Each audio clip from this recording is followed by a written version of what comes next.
오늘도 주님과 동행하는 은혜의 하루가 되시기 바라겠습니다. 오늘 말씀은 마가복음 4장 23절에서 25절 말씀입니다.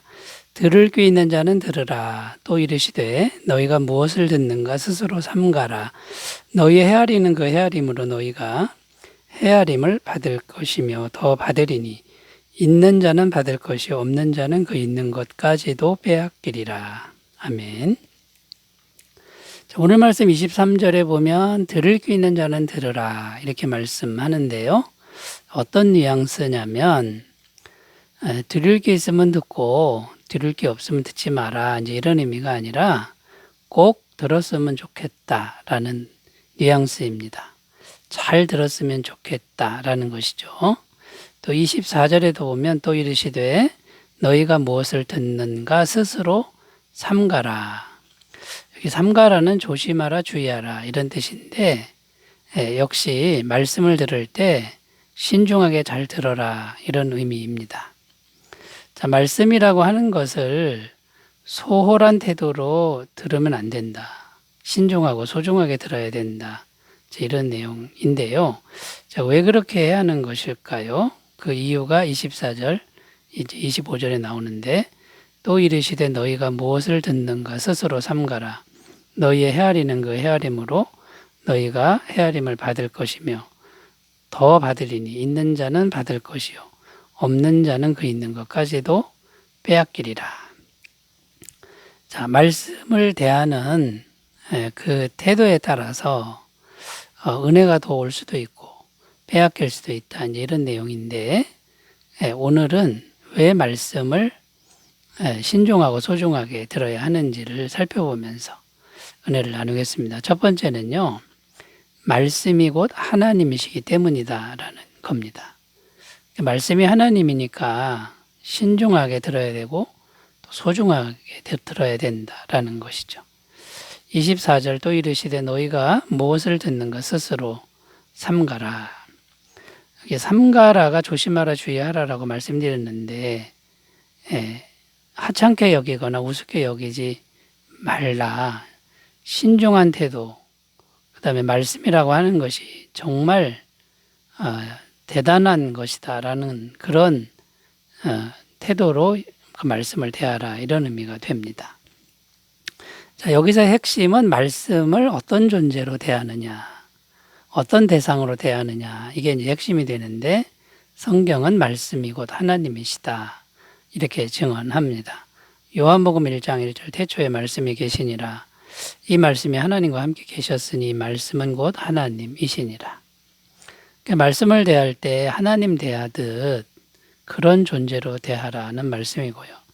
베드로서 1장 21절 예언은 언제든지 사람의 뜻으로 낸 것이 아니요 오직 성령의 감동하심을 받은 사람들이 하나님께 받아 말한 것입니다. 그러니까 말씀을 대할 때 하나님의 말씀으로 여겨야지 사람의 말이나 또 하찮은 그런 지식 정도로 여기면 안 된다 이런 의미입니다.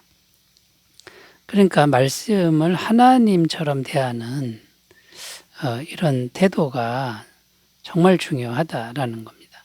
또 말씀대로 모든 게 되어진다고 성경은 증언합니다. 마태복음 5장 18절 진실로 너에게 이르노니 천지가 없어지기 전에는 율법의 1.1획도 결코 없어지지 아니하고 다 이루리라.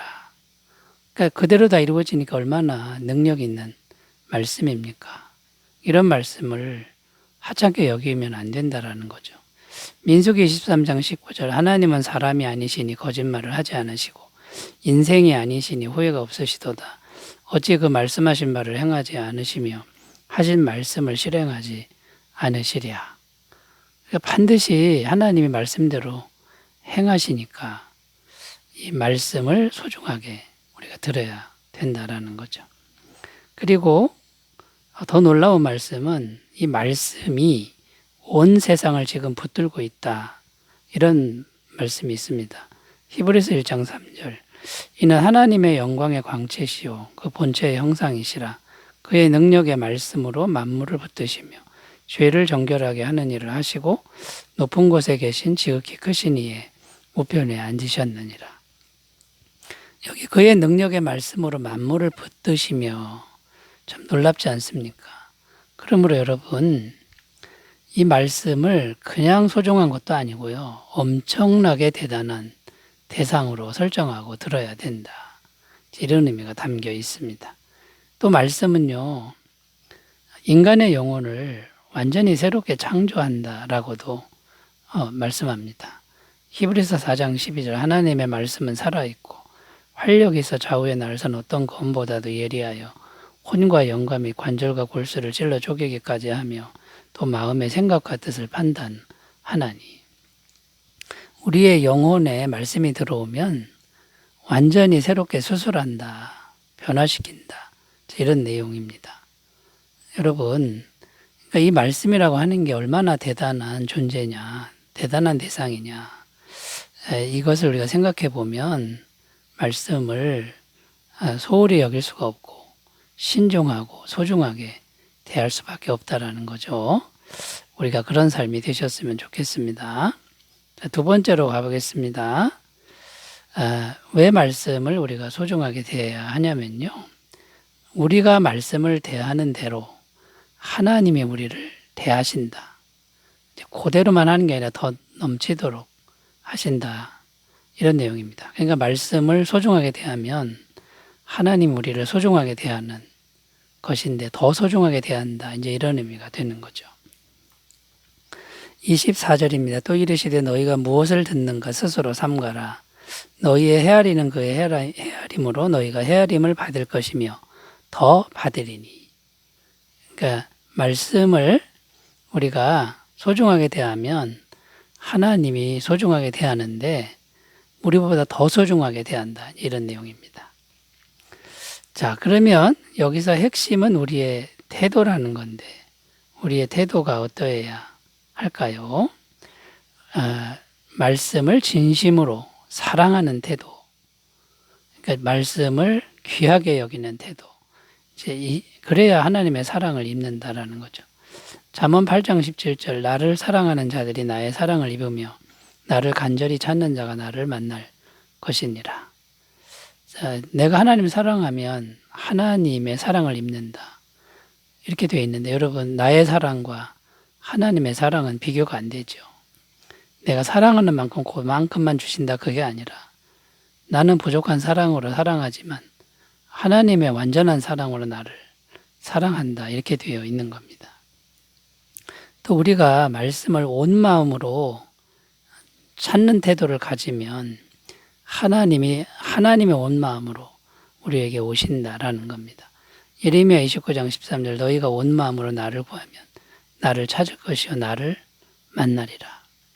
자 여러분 그러니까 우리가 행하는 대로 하나님이 행하시는데 하나님 크기로 행하신다. 이런 내용이 됩니다. 또 말씀을 진심으로 대하면 하나님도 우리에게 진심이신데 하나님의 복으로 우리에게 갚아주신다라는 겁니다. 시편 1편 2절 3절 오직 여호와의 율법을 즐거워하여 그의 율법을 주야로 묵상하는도다. 그는 시냇가에 심은 나무가 철을 따라 열매를 맺으며 그 잎사귀가 마르지 아니함 같으니 그가 하는 모든 일이 다 형통하리로다. 자, 그러니까 우리가 하나님의 말씀을 묵상하는 이유는 의지하는 거죠. 하나님의 뜻을 찾아가는데 그러면 하나님이 이 모든 복으로 형통한 복으로 갚아주신다 이렇게 되어 있습니다. 자, 그러니까 우리가 말씀을 소중하게 대해야 되는 것이죠. 마지막으로 또 우리가 기억할 것은 우리가 말씀을 버리면 하나님은 우리를 버린다. 말씀을 버리면 하나님 우리를 버린다 이렇게 되어 있습니다. 사무엘상 15장 23절 이는 거역하는 것은 점치는 죄와 같고 완고한 것은 사신 우상에게 절하는 죄와 같음이라. 왕이 여호와의 말씀을 버렸으므로 여호와께서도 왕을 버려 왕이 되지 못하게 하셨나이다 하니. 사울 왕이 하나님께 버림받은 이유가 나오는데 하나님 말씀을 버렸다는 겁니다. 그러니까 말씀을 버린 건 하나님 버린 것과 같고 그래서 하나님도 왕을 버린다 이렇게 되어 있습니다. 여러분 말씀을 소중하게 대하시는 삶이 되셨으면 좋겠습니다. 자, 세 번째로 가보겠습니다. 왜 말씀을 소중하게 들어야 할까요? 세 번째는 말씀이 하나님의 모든 것과 연결되도록 하기 때문이다라는 겁니다. 자, 그러니까 이 무슨 말이냐? 말씀이 있으면 하나님과 연결되는데 하나님의 모든 것, 그 모든 것을 받을 수 있도록 연결시켜 준다. 말씀이요. 이런 의미가 되죠. 25절. 있는 자는 받을 것이요. 없는 자는 그 있는 것까지도 빼앗기리라. 자, 말씀이 있는 사람은 더 받을 것이지만 말씀이 없으면 이제 있는 것도 빼앗기고 바닥에 난다라는 겁니다. 이제 왜 그러냐면 말씀이 하나님과 연결시켜주는 그런 역할을 하기 때문이라는 거죠. 그 말씀이 있으면 더 풍성해질 수밖에 없고, 왜냐하면 영원하신 하나님과 연결되니까요. 말씀이 없으면 그나마 있는 것도 금방 바닥에 날 수밖에 없다라는 겁니다. 일단 말씀이 있으면 우리가 하나님의 자녀로 들어가게 됩니다. 베드로전서 1장 23절 너희가 거듭난 것은 썩어질 씨로 된 것이 아니요 썩지 아니할 씨로 된 것이니 살아있고 항상 있는 하나님의 말씀으로 되었느니라. 자, 거듭났다라고 하는 건 하나님의 자녀가 됐다라는 건데요. 하나님의 자녀는 하나님의 집으로 들어간 거죠. 하나님 집의 모든 것과 연결되는 건데 어떻게 거듭나냐면 영원히 있는 살아있는 말씀으로 되는 것이다. 그 다음에 하나님의 자녀가 되었으면 이제 하나님의 모든 것을 받는 상속자가 된다라는 겁니다. 로마서 8장 17절 자녀이면 또한 상속자 곧 하나님의 상속자요 그리스도와 함께한 상속자니 우리가 그와 함께 영광을 받기 위하여 고난도 함께 받아야 할 것이니라. 자, 거듭나서 하나님 자녀가 되고 하나님 집으로 들어간 것이 말씀 때문이죠. 하나님의 자녀가 되면 상속자가 되는 겁니다.